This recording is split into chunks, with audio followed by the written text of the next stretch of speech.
Bonjour, dans cette vidéo, nous allons voir un exemple de formation développée avec Genially. Donc pour se rendre sur Genially, on tape genial.li. On accède à une page de connexion. Nous, on utilise un compte payant et du pro qui coûte une centaine de dollars là, par année. Et qui permet de monter des formations. Fait à noter, Genially permet de faire des activités interactives, mais ne permet pas de savoir quelles sont les réponses des utilisateurs. Donc, on peut mettre en ligne quelque chose, mais on ne voit pas ce que l'utilisateur a fait comme démarche dans le logiciel. Donc, Genially, c'est une interface qui permet d'avoir un beau visuel. Donc, on peut faire des activités de formation en utilisant les créations Genially. Et on peut inventer une création de A à Z. Si on regarde par exemple dans Créer un Genially, on vous offre différents modèles. Genially, une fois qu'on a fait une création, elle est disponible en ligne. Elle a plein de liens cliquables. La beauté de Genially, c'est que ça fait vraiment un beau graphisme et on peut facilement venir cliquer sur des liens, sur des petites boîtes qui apparaissent. On va aller voir ici dans un exemple de Genially. Donc, je vais aller chercher un exemple. Donc, je suis actuellement maintenant dans un Genially que j'ai créé. Dans le fond, c'est moi qui ai décidé j'ai été chercher une image de cerveau. J'ai inséré des espèces de bulles. J'ai ajouté des images par-dessus qui représentent d'autres pages Genially. Donc ça ici, ça donne vraiment une bonne idée des possibilités de Genially. Okay? Quand je dis que c'est des liens qui sont cliquables, puis que donc qu'est-ce que ça veut dire? On regarde ici là. Là, dans ce cas-ci, il n'y a rien qui pop, mais on voit que si je vais sur le dessin là, ben, ça fait une petite main. Donc, mon milieu, dans le fond, on voit que la séquence, elle part de la vidéo qui est là, puis après ça, ça s'en va comme ça. Fait qu'on commence par écouter la vidéo avec dans la formation. Donc là, on ne l'écoutera pas dans ce cas-ci, mais mettons qu'on voulait faire une formation. C'est une formation ici qui porte sur la mémoire. Donc, il y a une vidéo qui a été faite avec Powtoon. Donc, les personnes visionnent la vidéo. Ensuite, ils répondent à un quiz sur cette vidéo-là. Je clique ici, puis donc là, ça c'est une activité qu'on peut faire avec Genially. On peut, oui, il y a des liens cliquables. Tu sais, quand je vais sur la maison ici, ça bouge un peu, donc ça c'est intéressant. Mais il y a aussi des activités comme celle-ci, où là, je peux venir faire du drag and drop. On peut venir mettre on met des carrés comme ça. Puis après ça, ben, l'activité, c'est de venir mettre les mots à la bonne place dans le carré. La personne ne peut pas rien bouger d'autre que les mots. T'sais, ici, là, je peux pas bouger le carré, je peux pas bouger le texte, je peux pas bouger l'image. Donc, moi, j'ai été chercher une image de cerveau, j'ai été chercher des boîtes que j'ai installées les flèches. Puis là, ben, là j'ai fait une espèce de canevas là, pour l'activité. Puis ici, par exemple, ça flash déplacer le mot environnement ici. Donc, ça, c'est des possibilités dans Genially. On peut faire flasher les trucs. Donc, on vient mettre là, je mets ça au hasard. Là. Puis, j'ai décrit l'activité. Cliquez, tenez, glissez les mots dans la case appropriée. Puis ça, c'est pour faire que retenez-vous de l'activité. Puis, il y a la solution. On clique là. Hop, puis là, ben, la vraie solution, elle s'affiche sous la forme d'une image. Donc, ça, c'est parmi, quand je parlais de lien cliquable, ben, ici, je peux venir cliquer sur une boîte ou sur un mot. Puis là, je fais afficher ce qu'on appelle une fenêtre. Donc, dans la fenêtre, elle serait déroulante. Je pourrais mettre beaucoup plus d'éléments. Mais dans la fenêtre, il y a ici, dans ce cas-ci, une image. Je veux revenir. Puis ici, ben, regardez, ce qui est intéressant, c'est je peux aller voir où est-ce qu'il y a de l'interaction dans mon image. Ben, ici, j'en ai juste là, puis là. Le reste, c'était juste du drag and drop. Donc, ça, c'est les éléments. Il y a des éléments qui sont dragables, là, fait que c'est ceux-là qu'on a utilisé. Je clique sur la petite icône pour revenir à ma page. Donc, j'ai fait la première activité. Alors ça, c'était une vidéo d'introduction. Vous avez vu, elle est apparue juste après. Fait que quand on clique dessus, ben, on a une vidéo qui explique c'est quoi la formation. Puis, on a un descriptif des gens qui ont fait la formation comme telle. Donc, on vient cliquer sur la mémoire à long terme pour la deuxième activité. Là, ben, c'est le même genre de... Puis là, ce qui est intéressant, quand je mets ma flèche, ma main par-dessus, on voit qu'il y a un mot qui apparaît, mémoire sémantique. On a le choix. Soit c'est un mot comme ça qui apparaît, mais là, si je voulais cliquer dessus, ah oui, ben, je peux aussi avoir une fenêtre. Donc, en plus d'avoir le mot qui apparaît, j'ai une fenêtre qui apparaît. Donc, la mémoire sémantique fait partie, blablabla. Bla, bla. Donc, là, ça descend. On peut voir, on peut mettre des images. Donc, je mets du texte, des images. Donc, j'ai en plus du mot qui apparaît, quand je clique sur le mot, quand je clique sur l'image, j'ai une fenêtre. Donc ça, ben, la mémoire sémantique, c'est quelle partie du cerveau. Donc on va venir chercher ici. Donc mémoire épisodique, même chose. J'ai du texte, des images. C'est dragable. On peut venir facilement le placer à la bonne place. Puis on a la solution qui apparaît ici. Donc il aurait fallu lire le texte. Puis là, on aurait été capable de tout placer ça comme il faut. Donc ici, c'est le même genre d'activité. Une activité où là, on a des mots à placer dans les bonnes colonnes. Donc là aussi, ça a été fait avec des éléments qui sont dragables. On peut venir sélectionner les mots puis venir les placer dans la bonne colonne selon le type de connaissance. Donc ici, c'est ça, placer les types de connaissances en fonction, est-ce que c'est factuel, conceptuel, procédural, conditionnel ou métacognitif. Donc, dans Genially, on a aussi on peut avoir des quiz. Donc, tantôt, on a vu les éléments qui sont dragables. Là, ici, c'est un quiz sur les types de mémoire. Donc là, quelle mémoire donne le sens aux connaissances déclaratives? Donc, quand je clique sur la bonne réponse, ben, je passe à la prochaine question. Puis, j'ai une petite pièce de casse-tête de plus qui s'est affichée. Donc, mettons que je clique sur la mauvaise réponse. Là, ça me dit, ben non, c'est pas ça. Puis, ça me pointe dans la formation où il y avait l'élément qui était en lien avec ça. Donc la mémoire sémantique fait partie de la mémoire à long terme. Donc ça, c'était où on pouvait trouver la réponse. Donc on continue. On continue jusqu'à temps qu'on ait terminé.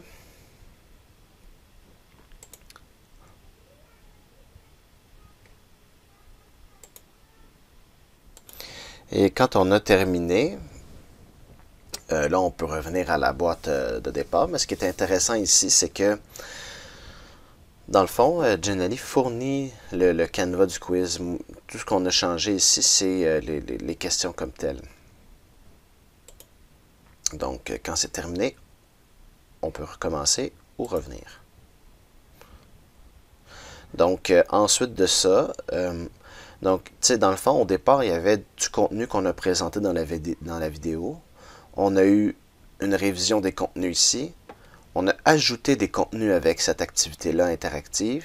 On a ajouté d'autres contenus ici avec cette activité-là. Ici, on a validé le contenu qu'on vient de voir dans ces deux activités. Et là, finalement, on vient compléter avec des informations supplémentaires, donc différentes capsules vidéo sur la neuroscience, le cerveau limbique, la mémoire. Donc, des belles capsules vidéo qu'on a trouvées sur YouTube qui viennent vraiment bien compléter tout ce qui a été vu. Puis, des références ici. Donc, des livres qui sont intéressants et des sites web pour bien comprendre tout ça. Il y a une deuxième page, donc c'est la page où on a stratégie d'apprentissage. Ben, c'est exactement le même principe. On commence par regarder la petite vidéo qui est là. Une fois qu'on a regardé la vidéo, ben là, on s'en va faire une activité qui vient récapituler le tout. Donc, dans quel type de stratégie vous voulez voir, métacognitif, cognitif, affectif ou de gestion. Donc, je peux cliquer ici sur métacognitif, par exemple. Et là, ben, c'est un type d'activité qui est différent. Au lieu d'avoir du drag and drop, on a le crayon. Fait qu'on vous demande d'utiliser, de venir mettre la bonne définition ici avec la bonne stratégie. Donc, l'étudiant juge s'il a bien travaillé, nanana, là, on va écrire n'importe quoi. Donc, on vient ici, on vient lier nos énoncés, puis quand on a terminé, on vient cliquer sur la réponse, solution. Donc là, on voit quelle était la solution. Donc, c'est aussi une image qu'on a mis dans cette dans ce lien cliquable-là. On revient en arrière, donc l'activité elle est basée comme ça, toute l'activité c'est du crayon puis de la liaison comme ça qu'on peut faire. Ensuite de ça, donc pour revenir, il faut cliquer sur stratégie d'apprentissage, on a une autre activité qui vise à identifier les stratégies. Donc fait comme si c'était une discussion d'enseignants dans une salle de prof. Moi, je trouve que mes étudiants ne sont pas autonomes, ils ne savent pas s'organiser, ils remettent leurs devoirs en retard, souvent ils remettent des devoirs incomplets, etc. Donc ici, dans le fond, ce qui est intéressant, c'est que ça, c'est ce bout-là. Là. Les étudiants ne sont pas autonomes, ils ne savent pas s'organiser. Ben, on pourrait, comme enseignant, aider les étudiants à devenir plus autonomes et à s'organiser. Donc, on clique sur ce qui est en gras. Quelles sont les deux stratégies que l'enseignant pourrait utiliser pour corriger cette situation, le fait que l'étudiant ne soit pas autonome. Donc là, ça sort en étiquette. Donc on peut cliquer sur, par exemple, gestion du temps. Oui, bravo, on pourrait l'aider à devenir plus autonome. Donc qu'est-ce que la gestion du temps? Bien, pour une activité sur la gestion du temps, on a des fiches pour pouvoir l'enseigner. Les priorités prioritaires, puis la cigale et la fourmi, ce sont des fiches qui peuvent être utilisées par les étudiants. Donc, et on a aussi des pamphlets au niveau des services adaptés qui ont créé du matériel en ce sens-là. Donc, si on avait choisi une mauvaise réponse, mettons gestion du stress, ben là, on aurait dit, ben non, c'est pas une bonne réponse. Toutefois, il y a plusieurs activités qui peuvent être utilisées pour gérer la même. Donc, voilà, c'est le principe de cette activité-là. En cliquant sur les flèches, on change de texto, là, etc. Donc, ça, les boîtes comme telles, en style texto, c'était déjà préprogrammé dans Genially. Donc, moi, j'ai ajouté l'animation. Tu sais, le fait que quand tu cliques sur un truc en gras, ça t'amène à cette page-là. Tu retournes ensuite exactement à la page où tu étais. Donc, ça a été ajouté par... c'est facile à ajouter dans Genially. Là, ça, c'est une image. Puis ça, c'est... ça, on peut facilement venir cliquer sur l'image comme telle. Donc, quand on a terminé l'activité, on revient à la page initiale. On retrouve sur la bulle suivante un répertoire d'activités. Dans le fond, 42 activités pour enseigner les stratégies d'apprentissage. Quand on clique sur une activité, on a une autre page où on a une espèce de table des matières. Puis lorsqu'on va cliquer sur la page comme telle, sur l'activité comme telle, ben on a... ça, c'est une page de Word, copier-coller au final. Là. Ça a été copié-collé dans Genially, donc c'est une image en fait. On peut aussi copier-coller le contenu, mais quand on copie-colle le contenu, c'est un petit peu plus clair que ce qui est ici. On voit ici que c'est un petit peu embrouillé, mais quand on copie-colle le contenu, ça va être plus clair. Mais là, toute la disposition qu'on a ici dans Word va être décalée. Il faut tout refaire finalement. Fait qu'on ne peut pas juste prendre le tableau puis le coller, c'est assez difficile. Mais voilà, donc quand on fait juste copier-coller l'image comme telle, ben, ça va très vite. Là, on peut faire facilement des impressions comme ça. Puis quand je viens cliquer sur le lien URL qui est là, ben, en fait, ce que j'ai fait, j'ai mis un lien ici sur toute cette petite image-là. On voit que ça, c'est une autre image qui est en dessous de cette image-là. Ben, quand tu cliques sur cette image-là, tu arrives sur un site web. Donc, ça génère des liens vers autre chose. Puis, ça peut aussi générer des liens vers des documents PDF. Donc, il y a 42 activités comme ça. Et mettons qu'on veut avoir la version imprimable de toutes ces activités-là. On vient cliquer là. Puis là, on a accès à une page OneDrive où on a le fichier PDF avec les 174 pages où on a les 42 activités qui sont disponibles ici. Donc, voilà. Et lorsqu'on revient à notre page ici, on a une prochaine activité où là, c'est simplement des ressources. Donc, pour des stratégies de lecture, par exemple, on va cliquer là, puis on a le PDF. C'est une image aussi qui est venue, que j'ai insérée ici. C'est les services adaptés qui ont fait cette image-là. Donc, ça, c'est toute la même chose. On a les crédits là, donc on peut facilement venir voir qui a fait les pamphlets. On peut imprimer le tout en cliquant là. On va arriver aussi sur une page avec les différents pamphlets. Voilà, on revient ici. Et finalement, références et ressources, là on a même chose, des livres qui sont intéressants. Donc ces deux pages-là viennent compléter la formation sur les stratégies d'apprentissage et la mémoire. Donc ça c'était pour montrer un exemple de ce qu'on pouvait faire avec Genially.